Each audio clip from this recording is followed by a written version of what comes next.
Hey guys, welcome back to our channel.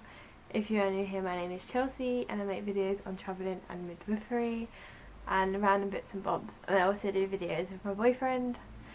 But yeah, so this is another video, so part 2 of my Traveller's Tale series, where I tell you about things that happened to me whilst I've been away on holiday. So today's part is Tanzania. So I've been to Tanzania twice with a company called Gap Medics, which do medical programs like nursing, midwifery, dental, doctors, so on and so on. But they're not called Gap Medics anymore. I can't remember what they're called, but they've changed their name and they don't do the project in Tanzania anymore. They only do Dominican Republic now. But yes, so I've been twice. I went in 2015 for 10 days and I went in 2016 for 4 weeks. I absolutely loved it in Tanzania. It's my first African country and my first solo trip by myself. But Tanzania is such a beautiful country and I saw so much. I got to help deliver the little babies, got to cuddle babies all the time. It was such a magical trip. I absolutely loved it, and helped me further my knowledge and stuff to do with midwifery, and helped me with my application into midwifery as well. So highly recommend doing something like that. Even if you wait to do it in your elective placement when you are at uni, I highly recommend going abroad for some experience. But that's not what this video is about. So I've got a few stories to tell you. This is all from my 2016 trip, I believe. One of them is a bit much of a story. It was like the worst day ever, but the rest of the trip was amazing. And the other one was about being in the hotel. So I'm going to start with the hotel because that's where obviously the trip started. So basically I arrived on, oh wait, no, we'll start with the airport because I forgot about that. So I was flying with, who was I flying with? Not Emirates. Etihad? Yeah, Etihad. And when we got to the airport, they gave me my boarding pass from London to Abu Dhabi, but they didn't give me my boarding pass from Abu Dhabi to Dar es Salaam. And they said, oh, you know, you'll get it when you get to Abu Dhabi. I was like, okay, didn't think nothing of it. But I soon realised when I landed in Abu Dhabi that they'd overbooked my flight. That's why they didn't give it to me, because they already knew that. But I was 19, was I 19? Yeah, I was 19 years old, so you would have thought they would have been more making the kid get on the plane basically, but they didn't care basically. So I got to Abu Dhabi and I was like, what do you mean my flight's overbooked? And there was another boy who was in the under 18 program. We was on the same flight and he was like, we've overbooked the flight, there's nothing we can do, we can get you a flight tomorrow morning. And I was like, that's not going to help. I was like, we need to be in Tanzania tonight because we're going to another part of the country, which is like a 7-hour coach journey. So we need to be in the country tonight because we're staying at the hotel so they can take us early in the morning. So I've called my mum and explained to her and she's stressing out. He's called his mum and then she's talking to the manager saying, no, you need to get these kids on this plane today. I'm not having this. They're under 20 years old.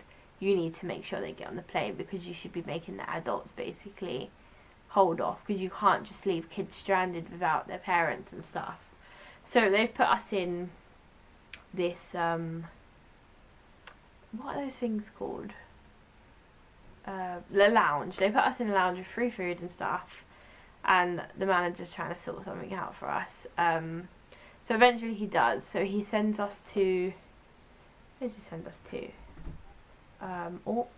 Oman? And then from Oman to Dar es Salaam, so we had to get an extra flight to get to our destination. But thankfully we still ended up in the same destination, and I had to let Nazuni? No, because obviously I'd known him from the year prior. So I was speaking to him and he said, no, that's fine. So we're on our flight to Dar es Salaam from Oman, and we're just about to land. And as we land, but it kind of goes, so we go forward, so it goes back up and slams back down, and I literally had to hold myself, otherwise I literally would have smacked my head in the seat in front. And they're just talking in Swahili. I'm like, what the hell is going on? Like, what has just happened? And so the guy next to me explains to me that basically the plane crashed and the wheel's fallen off. So we were waiting for ages, and I had to contact the guy who was picking up and explain to him what's going on. I'm shitting myself. I'm like, I don't want to fly ever again. And then to top it off, I'm waiting for my visa, because you do visa on arrival. And I go to collect my bag, and they've lost my bag. And I'm like, you have to be joking me. I was like, oh my god, I actually can't deal with this. So I think I was without my bag for a whole week. Yeah, it was a week without my stuff. So I had to borrow stuff from the girls, which was really nice of them. So I became besties with one of, my roomie, Jess. She was lovely. So that wasn't ideal. Like, the travel just was not great. And to top it off, we have to stay in a hotel. So on the Saturday, no, is it the Saturday? Yeah, it must have been the Saturday. So you have to stay in a hotel on Saturday, and then Sunday morning you go to your said place. We was going to Iringa. And I think we had to be ready for 8. So I was going downstairs to go to breakfast, and I couldn't get out of the room. Like, I was locked in the room. And I was like, oh my god, you got to be joking me. Because the night before, when I got my key, the key had broken inside the lock. So I had to get a new key, they had to change it and stuff, but I had to get a new room altogether. And then the next morning, I got locked in the room, like the door physically would not open. So they're calling the room saying, oh, you need to come down for breakfast, you're going to be leaving soon. I'm stuck in the room, like, you need to come help me. Like, I'm thinking this trip is just, it's not going right, I want to go home. Like, this is just too much for me. But I get out of the room, I'm like, thank fuck I'm not going back in there again, because it's just dodgy. Like, I didn't like the hotel, it was scary. But yeah, so travelling was not ideal, especially like, well, it wasn't my first trip, because obviously I went the year before, but it was really scary, because obviously I was only 19, I was out without my mum and stuff, but it got better. So I was there for 4 weeks. So obviously I was at the hospital helping with deliveries and stuff, C-sections, weekends we went to like a safari weekend, we did like bits and bobs around the area, went to restaurants and so on and so on. And then, so every week, so every Sunday you'll get volunteers come, each week. So each week you'll get a new volunteer come in, a bunch of them. So we had these girls come in, they were my roomies, because Jess had left at that time. So I think it was the Monday. So Monday is placement, so you start your placement. So we all went to walk to placement together.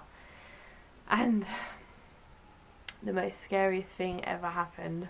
So we're walking, and obviously, I don't know if you guys have ever been to Africa, but there's pretty much no roads. Like, you're just kind of walking in the road and kind of have to keep away from the traffic so you don't get hit, basically, because it's literally just dirt roads. I don't know if that's all of Africa, but the places I've been, it's always been dirt roads.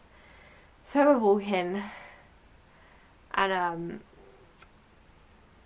we're in front, so me and a few of, I think another volunteer was walking, and then the girl that this thing happened to was behind us. She was only like maybe 5-10 steps behind us, and this motorbike's coming towards us, and the next thing we know, was she in front of us? She was either in front of us or behind us, but this motorbike's coming towards us, and he's a bit like wobbling all over the place, so we're trying to move out of the way. And the next thing we know, he's hit the volunteer, and she's basically flown up and smacked down onto the floor, And we're like, oh my god, what the fuck? And the guy's fallen off his motorbike on the other side of the road, threw up, and we tried to stop him from leaving, but he got on the motorbike and just basically fucked off and left us with this girl. So I'm like, oh my god, what the fuck do we do? Like, she's on the floor, she's hit her head, she can't walk, we can't move her. So I'm calling M. Doi. I'm like, M. Doi, I was like, you need to come now, like, there's been an accident. We're all crying, thinking, fuck, like, we had to, like, the boys had to pick her up and put her in M. Doi's car, because, like, the ambulance would have taken too long to come. So he had to drive her to the hospital with the door wide open, because she couldn't move her leg, like, she had to have it straight, because it's fucked up. So we're driving to the hospital, and the rest of us are walking to placement. Shit scared for her. We're thinking, like, this literally could have been us. Like, we were literally right in front of her. And, like, we don't know what's going on. Like, personally, myself, I wouldn't want to be in one of those hospitals, because it's not exactly the same cleanliness and stuff like you would get in England. It's completely different. I'd be shit scared, especially without my mum. So, we've all gone to placement worrying about this poor girl. Like, we can't even think straight. And we get to the hospital, and, like, so, in the labour ward, you'll have, like, this metal table thing, so that the babies will be on the top. But if there's any, like, babies who unfortunately didn't make it, they'd be on the bottom shelf, like, kind of just wrapped up. So, these poor babies, 2 of them, from 2 separate mothers, had obviously passed away and were wrapped up. It just made it 10 times worse. And we try to kind of keep on top, try and make, like, our emotions not be running wild, but we just couldn't. Like, I just started crying because I'm thinking, oh my god, the poor babies, the poor girl.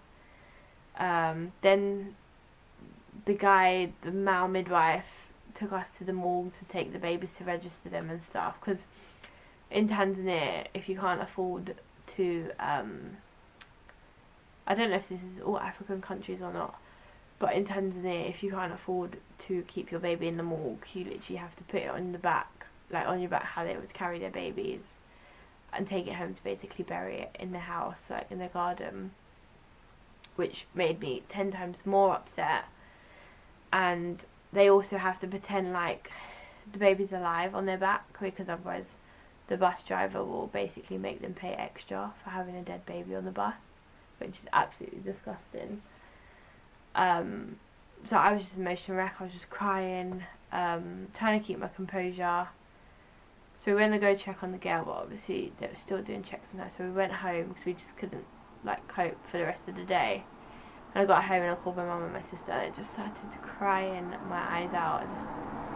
And I think I went for a sleep because I was just so, like, emotionally drained. And then every day after that, because I had the week left, so I was going home on the Saturday.